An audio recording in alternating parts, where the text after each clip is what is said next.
तमाम व्यूअर्स को पैगाम मसंद ऑफिशियल की तरफ से अस्सलाम वालेकुम viewers, I hope you are doing well और अपनी अपनी जॉब्स की तैयारी में मसरूफ़ होंगे। आज की इस वीडियो बनाने का मकसद अर्ली चाइल्डहुड टीचर्स की जो एप्लीकेशंस हैं उसके स्टेटस के बारे में सबको आगाह करना था, क्योंकि कल से ईसीटी के फॉर्म्स जो है वो पोर्टल्स पे अपडेट होना शुरू हो गए हैं, जिसमें से कुछ कैंडिडेट्स को एक्सेप्ट किया गया है, कुछ का फॉर्म रिजेक्ट हुए हैं और इस वाले से काफ़ी ज़्यादा कन्फ्यूजन फैली हुई है और काफ़ी कैंडिडेट्स जो है वो कन्फ्यूजन का शिकार हैं कि उनका फॉर्म रिजेक्ट क्यों हुआ है और क्या इश्यूज़ हैं, उनको कैसे सॉल्व किया जाए। तो यहाँ पे मैं आपको सबसे पहले बताऊंगा कि किस किस तरह से आपका स्टेटस शो हो रहा है। वहाँ पे सबसे पहले आपको ये इस तरह से शो हो रहा होगा, आपकी स्क्रीन पे अर्ली चाइल्डहुड टीचर्स की जिस डेट पे आपने अप्लाई किया है वो हो रहा होगा, और एप्लीकेशन स्टेटस चालान पेड और एप्लीकेशन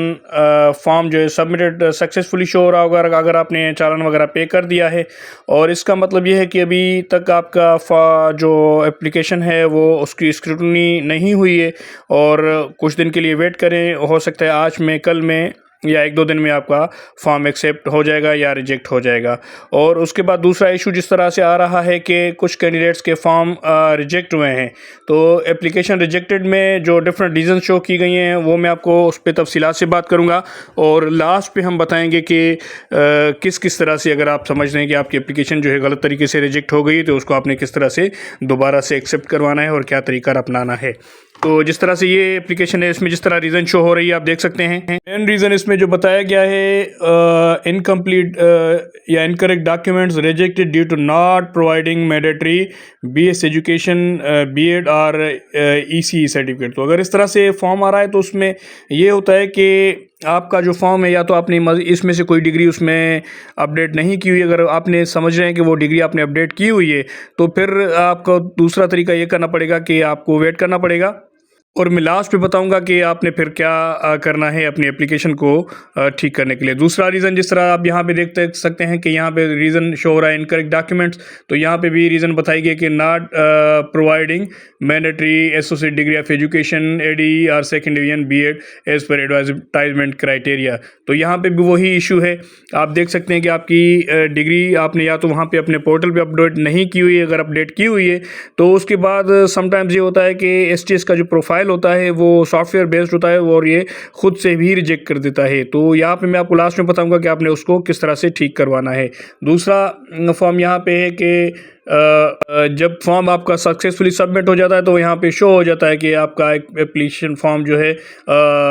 वो सक्सेसफुली सबमिट हो गया है। और अगर एप्लीकेशन एक्सेप्टेड हो जाएगी तो चालान पेड की जगह जो एप्लीकेशन स्टेटस है वहाँ पे आपका शो हो जाएगा कि योर एप्लीकेशन एक्सेप्टेड। ठीक है, तो ये है दूसरा। तीसरा रीज़न आपके सामने नज़र आ रहा है कि ओवर एज इशू। तो अगर आपके पास इस तरह का ओवर एज का इशू आ रहा है तो उस पर भी अगर आपने एज रिलैक्सेशन के लिए एप्लीकेशन वगैरह दी हुई है तो उस पर भी आपको परेशान होने की ज़रूरत नहीं है। यहाँ पे मैं अभी थोड़ी देर में लास्ट में तमाम रीज़न्स को बताऊंगा कि आपने किस तरह से अपने एप्लीकेशन को, अगर आप समझें कि गलत तरीके से रिजेक्ट हो गई तो उसको आपने कैसे एक्सेप्ट करवाना है।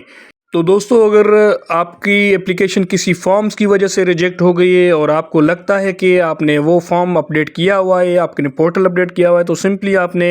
जो एसटीएस का नंबर है आपने उस पर कॉल करनी है। उस पर कॉल करने के बाद आपने उनको बताना है कि आपने इस तरह से फॉर्म किया हुआ था सबमिट और वो आपका फॉर्म रिजेक्ट हो चुका है, लिहाजा उसको एक्सेप्ट करवाया जाए और आपने पोर्टल पर चीज़ें अपडेट की हुई हैं। और अगर आप समझते हैं कि आपके कोई डॉक्यूमेंट्स वगैरह पूरे नहीं थे और आपने उनके बगैर अप्लाई कर दिया तो फिर आपका फॉर्म डेफिनेटली रिजेक्ट ही होना है, उस पर कोई एक्सेप्ट नहीं होगा। और दूसरा इशू ये है कि अगर आपको ये लग रहा है कि आपका जो फॉर्म है आपने सबमिट किया हुआ है और उसमें आपकी फिर एज की इशू की वजह से आपको अगर बताया जा रहा है कि 28 साल से आपकी ज़्यादा उम्र है और आपका फॉर्म रिजेक्ट किया जाता है, तो उसके फिर आपने ये करना है तरीक़ेकार कि सबसे पहले आपने जो एप्लीकेशन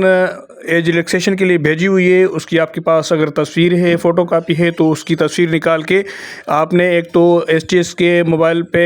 नंबर यहाँ पे मैं आपको डिस्प्ले कर रहा हूँ जो कि आपको लास्ट पे स्क्रीन पे नज़र आ जाएगा, उस पर आपने कॉल करनी है। कॉल करने के बाद उनको आपने इशू बताना है कि आपका फॉर्म रिजेक्ट कर दिया गया है और आपने जो एज रिलैक्सेशन की एप्लीकेशन दी वो भी सेंड कर दी है, जिसकी कॉपी आप अपने क्यूरी वाले ऑप्शन जो पोर्टल पे आप जाएंगे, पोर्टल पे जाने के बाद आप जो एप्लीकेशन का क्यूरी क्यूरी वाला ऑप्शन है उसमें ये उसको मैन्युअली भी लिखेंगे कि आपका फॉर्म रिजेक्ट हो चुका है, और मैन्युअल लिखने के बाद आप फिर उसकी जो तस्वीर भी है वो भी अपडेट कर देंगे। और आप जब कॉल करेंगे, कॉल करने के बाद भी आपने उनको बताना है कि आपने एक क्यूरी रेज की हुई है जिसमें आपने वो एप्लीकेशन की पिक्चर आपने अपडेट की हुई है, तो वो आपको उसी टाइम पे देख के आपका फॉर्म थोड़ी देर में या तो एक्सेप्ट कर लेंगे या आपको बता देंगे आपका फॉर्म एक्सेप्ट हो जाएगा। तो ये यहाँ पे नंबर डिस्प्ले किया जा रहा है जिस पे आपने किसी भी वर्किंग डेज में कॉल करनी है